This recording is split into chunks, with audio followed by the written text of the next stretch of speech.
Shalom and welcome to Torahbytes for the week of January the 17th, 2009, the 21st of Tevet, 5769. This week's Torah portion is Shemot, Exodus chapter 1 verse 1 through chapter 6 and verse 1. The Haftorah is Isaiah chapter 27 verse 6 through chapter 28 and verse 13, as well as chapter 29 verses 22 and 23.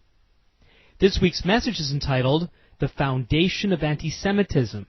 And I'm reading from Shemot, Exodus chapter 1, verses 8 through 10. Now there arose a new king over Egypt who did not know Joseph.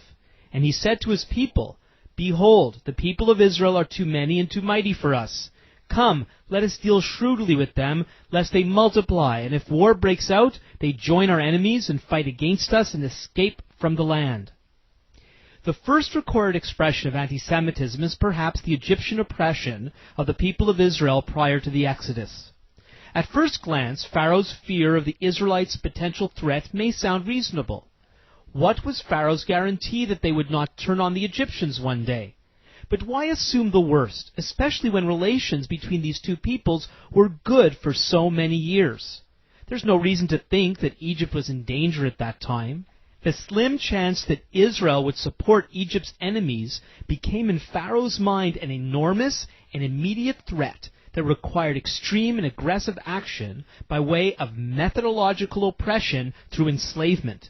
Pharaoh's unreasonable fear led to a completely warped view of the people of Israel. The root cause of Pharaoh's unreasonable behavior is made clear in the Torah's telling of the story. Now there arose a new king over Egypt who did not know Joseph. Pharaoh's warped view of the people of Israel stemmed from his disregard of what Joseph represented. The reason that the people of Israel lived in Egypt was because of Joseph's special role many years before.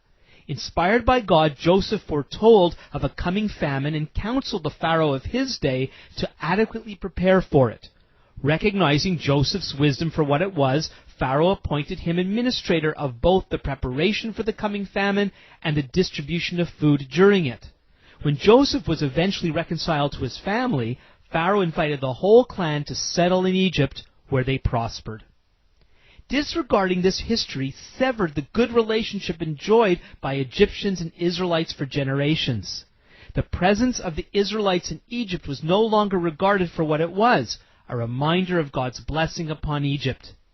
Israel's presence in Egypt was unusual. It was something that could only be properly understood by acknowledging the hand of God. Failing to understand this led to Pharaoh's suspicion and fear.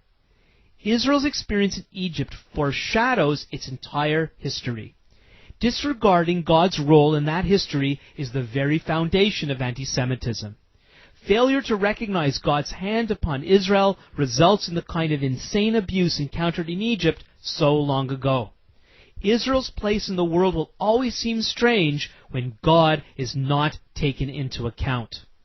Whether people are aware of it or not, the presence of Israel in the world forces us to deal with God's reality. That is why reactions to Israel and its affairs are so extreme. Through Israel, God exposes our hearts.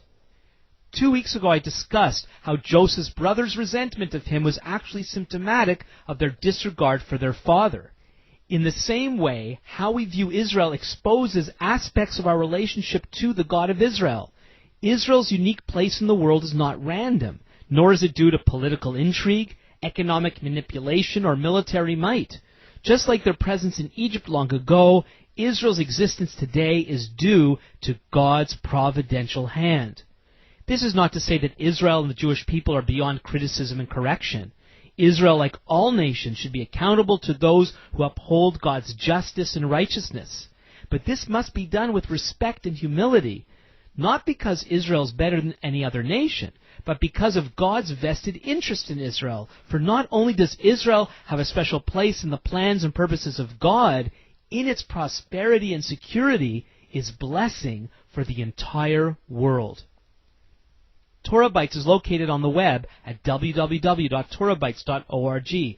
Comments may be sent to info@torahbytes.org. Until next time, this is Alan Gliman for Torahbytes. Lehitraot.